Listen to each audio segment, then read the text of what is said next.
Hello students, আমি Bablu. Welcome to my YouTube channel WB study point. আজ আমরা আলোচনা করব তোমাদের সপ্তম শ্রেণীর গণিত প্রভা বিষয়ের যে অধ্যায় 12 আছে, সেই 12 অধ্যায়ের কোষে দেখি 12.1, যার 7 দাগের থেকে আমরা অঙ্ক শুরু করব। এর আগের ভিডিওয়ে আমি তোমাদের 6 দাগের এই যে 4 পর্যন্ত অঙ্ক যেগুলো আছে, অর্থাৎ প্রথম পার্টের যে অঙ্কটাগুলো আছে সেগুলো করিয়েছিলাম। আজ আমরা 7 দাগের থেকে অঙ্ক শুরু করব। তোমরা যদি আগের ভিডিওটি দেখে না থাকো, ডেসক্রিপশন বক্সে তার লিঙ্ক দেওয়া আছে, সেখান থেকে গিয়ে দেখে নেবে। তো প্রথম অঙ্কটি আছে, দেখো সূত্রের সাহায্যে সরল করি। একের দাগে আছে 2q - 3z স্কোয়ার বা z এর whole square minus 2 into 2q - 3z into q - 3z plus q - 3z এর হোল স্কোয়ার। তো এটি আমাদের অঙ্কটি বলে দেওয়া আছে, এর থেকে আমাদের অঙ্কের সমাধান করতে হবে। তো দেখো এখানে আমাদের যদি আমরা এখানে দেখো দুটো রাশি কিন্তু এক আছে, যেমন 2q - 3z আছে এক জায়গায়, এখানেও আছে দেখো 2q - 3z, আবার এখানে শেষে আছে দেখো q - 3z, এখানেও আছে দেখো q - 3z। অর্থাৎ এটাকে যদি আমরা অঙ্কটি করার সুবিধার্থে একটা জিনিস ধরে নেব, অর্থাৎ এটাকে আমরা যদি a ধরে নিই আর এই শেষের সংখ্যাটাকে যদি আমরা b ধরে নিই, তাহলে দেখো a আর b থাকছে। এবার যদি আমরা সূত্রের করি, দেখো এখানে আছে এ স্কোয়ার, এটার মাথায় স্কোয়ার আছে, মানে এ স্কোয়ার যদি ধরি আর এর মাথায় যদি বি স্কোয়ার ধরি, আর এখানে যদি, তাহলে দেখো এখানে 2 এর পরে এ আর বি, তাহলে আমরা জানি a square minus 2ab plus B square যদি থাকে, তাহলে কোন সূত্রটা আসে না, এ মাইনাস বি এই হোল স্কোয়ার, এই সূত্রটা কিন্তু চলে আসে। তাহলে আমরা সেভাবে লিখতে পারি, এটাকে এ ধরেছি আর এটাকে আমরা বি যদি ধরি মনে মনে, তাহলে আমরা লিখতে পারি কি 2q - 3z minus q - 3z এর হোল স্কোয়ার আমরা লিখতে পারি। এই সূত্রটি প্রয়োগ করে কিন্তু আমাদের অঙ্কটি আসছে, অর্থাৎ a মাইনাস বি এর হোল স্কোয়ারের সূত্র প্রয়োগ করে। ঠিক আছে, এবার দেখো এটাকে যদি আমরা মাইনাস দিয়ে ব্র্যাকেট তুলে দিই, তাহলে কি হচ্ছে, এখানে 2q থাকছে মাইনাস 3z থাকছে, এই মাইনাস দিয়ে এটাকে গুণ করলে হচ্ছে মাইনাস q, এই মাইনাস দিয়ে একে গুণ করলে হচ্ছে প্লাস 3z এর হোল স্কোয়ার। এবার ক্যালকুলেশন যদি করি, দেখো এখানে 2q আছে আর এখান থেকে একটা q বাদ যাচ্ছে, তাহলে থাকছে শুধু q, আর এখানে কি থাকছে মাইনাস 3z আর প্লাস 3z, তাহলে মাইনাস 3z আর প্লাস 3z কাটা গেল আর এর মাথায় আছে স্কোয়ার, তাহলে আমাদের উত্তরটি কি আসলো না, q স্কোয়ার। এটা আমাদের আনসার চলে আসলো। কোন সূত্র প্রয়োগ করে? আমরা এখানে লিখতে পারি a square minus 2ab plus B square সমান a মাইনাস বি এর হোল স্কোয়ার ধরে, অর্থাৎ এই সূত্র প্রয়োগ করে কিন্তু আমরা অঙ্কটির সমাধান করলাম। ঠিক আছে, এবার দেখো 7 2 দাগের অঙ্ক, একই রকম ভাবে সেম সূত্র প্রয়োগ করে আমাদের অঙ্কটি করতে হবে, কিন্তু এখানে আমাদের প্লাসের সূত্র প্রয়োগ করবো। আগেরটাই যেরকম মাইনাসের সূত্র করেছিলাম, এখানে কি করবো না, প্লাসের সূত্র। এখানে দেখো 3p প্লাস 2q মাইনাস আর স্কোয়ার একটা জিনিস আছে, সেটা 2 এর পাশে আছে, আর একদম শেষে আছে 4r মাইনাস 2p মাইনাস আর এর হোল স্কোয়ার। এটা দেখো, তাহলে এই পুরোটাকে যদি আমরা a ধরি আর এই পুরোটাকে যদি আমরা b ধরি, তাহলে এখানে হচ্ছে a স্কোয়ার আর এটা হচ্ছে b স্কোয়ার, কারণ এদের মাথায় স্কোয়ার আছে।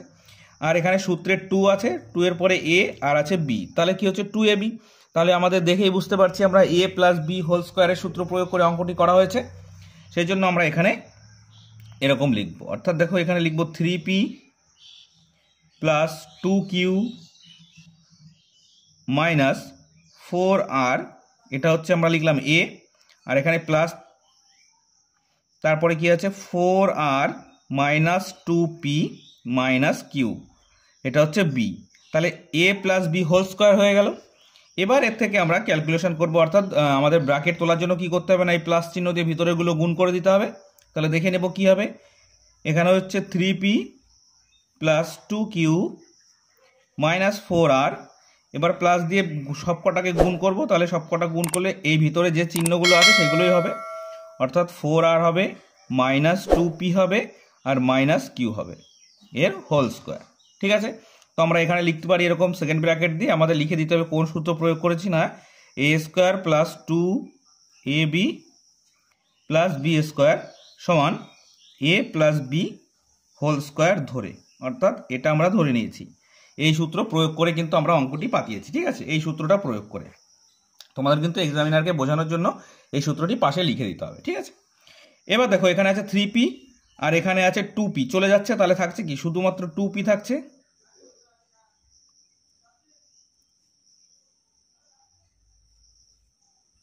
ও সরি, এখানে 3p থেকে 2p চলে গেলে শুধুমাত্র p থাকে।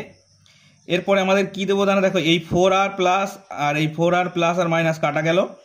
এখানে দেখো আছে মাইনাস কিউ আর এখানে আছে প্লাস কিউ, তাহলে মাইনাস কিউ দুটো কিউ থেকে যদি একটা কিউ চলে যায় থাকে কি শুধুমাত্র কিউ থাকে, তাহলে হচ্ছে পি মাইনাস কিউ এর পি প্লাস কিউ এর হোল স্কোয়ার। এটা হচ্ছে আমাদের আনসার। আগেরটায় যেরকম কিউ স্কোয়ার এসেছিল, এটা শুধু এসছে কি পি প্লাস কিউ এর হোল স্কোয়ার। তোমরা যদি চাও তাহলে এইভাবে রেখে দিতে পারো, বা P square plus 2p Q plus Q square এইভাবেও কিন্তু আনতে পারো। তো আমাদের আনসারটা কিন্তু এরকম ভাবেই আসবে। এবার দেখো 8-এর 8-এর দাগের অঙ্ক বলেছে পূর্ণ বর্গাকারে প্রকাশ করি। তার প্রথম অঙ্ক আছে দেখো 16a square minus 40ac plus 25c square. তো এটাকে আমাদের পূর্ণ বর্গাকারে প্রকাশ করতে হবে। তার জন্য কি করতে হবে না, আমাদের এই 16-র বর্গ করতে হবে, 25-এর বর্গ করতে হবে। তো আমাদের 16-র বর্গ যদি করি তাহলে কি হচ্ছে না, আমরা জানি 4 গুণ 4 করলে 16 হয়, অর্থাৎ 4a এর হোল স্কোয়ার। এটাকে আমরা এইভাবে রেখে দেবো, আর এখানে লিখবো প্লাস 5c এর হোল স্কোয়ার। ঠিক আছে। এবার দেখো মাঝখানে আমাদের 40ac আছে, 40ac আনতে গেলে কি করতে হবে, দেখো এই 5 আর এই 4 গুণ করলে হচ্ছে 20, তার সঙ্গে যদি আমরা সূত্রে একটা 2 বসাই তাহলে কিন্তু হয়ে যাচ্ছে 40। তাহলে এখানে লিখবো মাইনাস 2 ইন্টু এ বি, অর্থাৎ এ কোনটা 4a আর বি কোনটা না 5c। দেখো চলে আসলো, তাহলে 4a whole square minus 2 into 4a into 5c, অর্থাৎ এটাকে যদি আমরা টোটালটাকে এ ধরি, a square minus 2ab plus B square. তাহলে এটা কোন সূত্র প্রয়োগ করেছি আমরা, একই রকমভাবে এখানে লিখে দেবো আমরা কি, a square minus 2ab plus B square সমান a minus b whole square ধরে, অর্থাৎ এই সূত্র ধরে কিন্তু আমাদের এখানে অঙ্কটি এসছে। তাহলে আমরা এই এ মাইনাস বি লিখবো কি, অর্থাৎ এই 4a মাইনাস 5c এর হোল স্কোয়ার। এটাই হচ্ছে আমাদের উত্তর, আমাদের এটাই উত্তর চেয়েছে, অর্থাৎ পূর্ণ বর্গাকারে প্রকাশ করতে বলেছে। এবার দেখো দ্বিতীয় অঙ্কটি বলেছে 4p square minus 2p plus 1/4। তো এটাকেও যদি আমরা একইভাবে অঙ্কটি করার চেষ্টা করি তাহলে দেখবো আমরা সর্বপ্রথম যদি এই 4p স্কোয়ারকে ভাঙাই তাহলে কি হচ্ছে 2p এর হোল স্কোয়ার, আর 1/4কে যদি ভাঙাই তাহলে কি হচ্ছে 1/2 এর হোল স্কোয়ার হয়ে গেল। এবার মাঝখানেরটাকে আমরা ভাঙাবো, তাহলে সূত্রে 2 দেব, 2 ইন্টু এ কোনটা এই 2p, লিখবো 2p ইন্টু বি কোনটা 1/2। কেমন? এবার দেখো এই 2 আর এই 2 আমাদের কেটে গেল, তাহলে পড়ে থাকলো কি, এই 2p স্কোয়ার পড়ে থাকলো, মাইনাস 2 এর সঙ্গে p পড়ে থাকলো, আর এখানে হচ্ছে 1/2 পড়ে থাকলো। অর্থাৎ যদি এটাকে ক্যালকুলেশন করি দেখো 4p square minus 2p plus 1/4 কিন্তু আসছে। তাহলে এটাও আমাদের কোন সূত্র প্রয়োগ করেছি, a square minus 2ab plus B square সমান এ মাইনাস বি এর হোল স্কোয়ার, এই সূত্র ধরে কিন্তু আমরা প্রয়োগ করেছি। সেটা এখানে লিখতে হবে, তাহলে কি লিখবো আমরা, এখানে লিখবো 2p, এটা হচ্ছে এ, আর বি কোনটা, এখানে প্লাস হবে, বি কোনটা না 1/2, তাহলে লিখবো 1/2 এর হোল স্কোয়ার। এই অঙ্ক কিন্তু একদম সোজা, তোমরা যদি একটা অঙ্ক একটু ভালো করে বুঝে নাও পরবর্তী যে অঙ্কগুলো আছে সবগুলোই কিন্তু করতে পারবে। ঠিক আছে। নেক্সট আমাদের 3-এর দাগের অঙ্কটি আছে দেখো 1 প্লাস 4/a প্লাস 4/a এর স্কোয়ার। ঠিক আছে। তো চলো এই অঙ্কটি যদি আমরা করি তাহলে সর্বপ্রথম 1 যদি ভাঙাই তাহলে কি হচ্ছে 1 এর হোল স্কোয়ার, এখানে একটা প্লাস চিহ্ন, এখানেও প্লাস চিহ্ন দেবো। এবার একে যদি ভাঙানো হয় তাহলে কি হচ্ছে 2/a এর হোল স্কোয়ার, তাহলে এটা এ এটা বি, তাহলে কি হচ্ছে এবার আমাদের সূত্রের 2 নেব, তারপরে এ নেব, তারপরে কি নেব বি, বি অর্থাৎ কোনটা 2/a অর্থাৎ এটা। একই রকমভাবে সূত্র আমাদের এখানে লিখে নিতে হবে, এটা প্লাসের সূত্র, a square plus 2ab plus B square সমান এ প্লাস বি এর হোল স্কোয়ার ধরে। ঠিক আছে। তাহলে আমাদের কি হচ্ছে দেখো এই 1 থাকছে এখানে প্লাস 2/a থাকছে এর হোল স্কোয়ার। এবার দেখো এটাকে আমি ভাঙিয়ে দেখাচ্ছি, 1 এর স্কোয়ার করলে একই হচ্ছে, এই 2 আর 2 গুণ করলে হচ্ছে 4, আর নিচে এ, এই 2 এর ডবল করলে হচ্ছে 4, আর এর ডবলের মানে হচ্ছে এ স্কোয়ার। ঠিক আছে, এসে গেছে, তাহলে আমাদের অঙ্কের উত্তর হতে যাবে এটা। এরপরে যে 4 দাগের অঙ্কটি আছে সেই 4 দাগের অঙ্কটি আমি আর করাচ্ছি না তোমাদের। এই 4 দাগের অঙ্কটি তোমরা বাড়ির কাজ হিসাবে করবে, কারণ সমস্ত অঙ্কগুলোই যদি করিয়ে দেওয়া হয় তাহলে কিন্তু তোমাদের বইতে কোনো হোমওয়ার্ক দেওয়ার প্রয়োজন থাকছে না, সেই জন্য কিন্তু তোমরা প্র্যাকটিস করতে পারবে না। তো 4 দাগের অঙ্কটিও একই রকম অঙ্ক আছে, এখানেও প্লাসের সূত্র প্রয়োগ করে অঙ্কটি করা হয়েছে, ওগুলো তোমরা বাড়িতে করে নেবে। এরপরে 9 দাগে আছে দেখো, পূর্ণ বর্গাকারে প্রকাশ করে মান নির্ণয় করি। এখানে আবার মান নির্ণয় করতে হবে। তো এখান থেকেও আমি কিছু অঙ্ক তোমাদের দেখিয়ে দিচ্ছি, বাদবাকিগুলো তোমরা একটু চেষ্টা করে নেবে। তো দেখো অঙ্কটি এরকম আছে, 64a² + 16a + 1।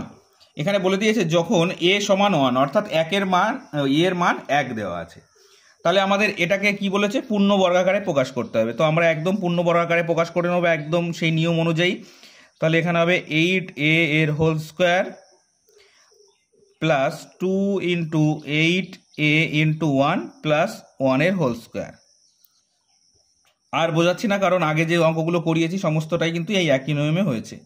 তাহলে এখানে আমরা কি লিখতে পারি, 8a + 1² এটা আমরা লিখতে পারি, পূর্ণ বর্গাকারে আমাদের প্রকাশ হয়ে গেল। এবার বলেছে মান বসাতে, তাহলে মান কোনটা বসাবো না, এই যে a এর মান 1, তাহলে এই 8-এর সঙ্গে আমরা 1 গুণ করব, তারপরে যোগ 1 দেব এর হোল²। তো এখানে যদি করি 8 × 8 + 1 এর হোল², তাহলে কত হচ্ছে, 8 আর 1 9 এর হোল² = হতে হচ্ছে 81। এটা আমাদের উত্তর। কত হচ্ছে 81 বা 81 আমাদের উত্তর। তো একটা অঙ্ক করলাম। এর পরবর্তী 2 দাগের অঙ্কটা তোমরা বাড়িতে করবে, কারণ একদম সোজা আছে, যেখানে a আর b এর মান বসাতে বলা হয়েছে। অর্থাৎ এটাই যেমন শুধু a এর মান বসিয়েছি, ওখানে a এবং b দুটোর মানই বসাতে হবে। এর পরের অঙ্ক আছে, আমি একদম তোমাদের 4 দাগের অঙ্কটি করে দেবো, যেখানে 3টেরই মান বলে দেওয়া আছে, সেই 3টের মান বসাতে হবে। দেখো এখানে অঙ্কটি আছে p² q² + 10pqr + 25r², যেখানে p এর মান 2, q এর মান -1 আর r এর মান 3। তো অঙ্কটি আমরা করে নেব কীরকমভাবে, একই রকমভাবে। তাহলে এখানে pq এর হোল² + 2 × pq ইন্টু এখানে 25কে আমরা যদি ভাঙাই তাহলে কত হচ্ছে 5r + 5r এর হোল² হয়ে গেল। এই পর্যন্ত তো সবার ক্লিয়ার কি করে আমাদের এটা বের করতে হচ্ছে। এবার দেখো এর থেকে আমাদের কি সূত্র আসছে না, pq + 5r এর হোল², এটা কিন্তু আমাদের আসলো, অর্থাৎ এটাই কিন্তু আমাদের সূত্র প্রয়োগ করার পরে এসেছে, অর্থাৎ বর্গাকারে সাজালাম, পূর্ণ বর্গাকারে। এবার দেখো p এর মান দেওয়া ছিল কত, 2 গুণ q এর মান দেওয়া ছিল -1, গুণ করে দিলাম। এবার এখানে প্লাস দেব 5 গুণ r এর মান দেওয়া ছিল কত, 3, এটার স্কোয়ার। দেখো p এর মান 2 পাঠিয়েছি, q এর মান -1 গুণ করে দিয়েছি, অর্থাৎ pq গুণ সম্পর্কে আছে। এখানে 5 পাঠালাম এবং r এর মান 3 দেওয়া ছিল, তাই গুণ করে 3 পাঠালাম। এবার দেখো এখানে আছে 2 আর -1 গুণ করলে হচ্ছে -2, আর এখানে প্লাস কত হচ্ছে 5 আর 3 গুণ করলে হচ্ছে 15, পাঠিয়ে দিলাম হোল²। এবার দেখো 15 থেকে যদি 2 চলে যায় তাহলে থাকে 13 এর স্কোয়ার, আর 13 আর 13 গুণ করলে হচ্ছে 169। তাহলে আমাদের এখানে উত্তর হয়ে যাবে কত, 169। ঠিক আছে। তো 8 দাগ এবং 9 দাগের যে 7, 8 এবং 9 এই 3টে দাগের যে অঙ্কগুলো ছিল এগুলো কিন্তু আমরা করলাম। এর মধ্যে আমি 9 দাগে 2টো অঙ্ক করিনি, যেটা 2 এবং 3, এগুলো তোমরা বাড়িতে চেষ্টা করবে, খুবই সোজা আছে, একই রকম নিয়ম প্রয়োগ করে। এর পরবর্তী দিন যে 10 দাগের অঙ্কগুলো আছে সেগুলো আমরা সমাধান করব, কারণ এক ভিডিওয়ে যদি সমস্ত অঙ্কগুলো আমি করিয়ে দিই তাহলে কিন্তু তোমাদের বুঝতে একটু সমস্যা হয়ে যেতে পারে, সেই জন্য আমি নেক্সট ভিডিওয়ে সেগুলো আলোচনা করব। আর আজকের ভিডিওটি যদি ভালো লেগে থাকে অবশ্যই লাইক করবে এবং চ্যানেলটি সাবস্ক্রাইব করে নিয়ে বেল নোটিফিকেশান অল করে রাখবে পরবর্তী সমস্ত গুরুত্বপূর্ণ ভিডিওগুলো পাওয়ার জন্য। চলো আজ এই পর্যন্তই, নেক্সট ভিডিও আবার দেখা হচ্ছে। Thank you for watching.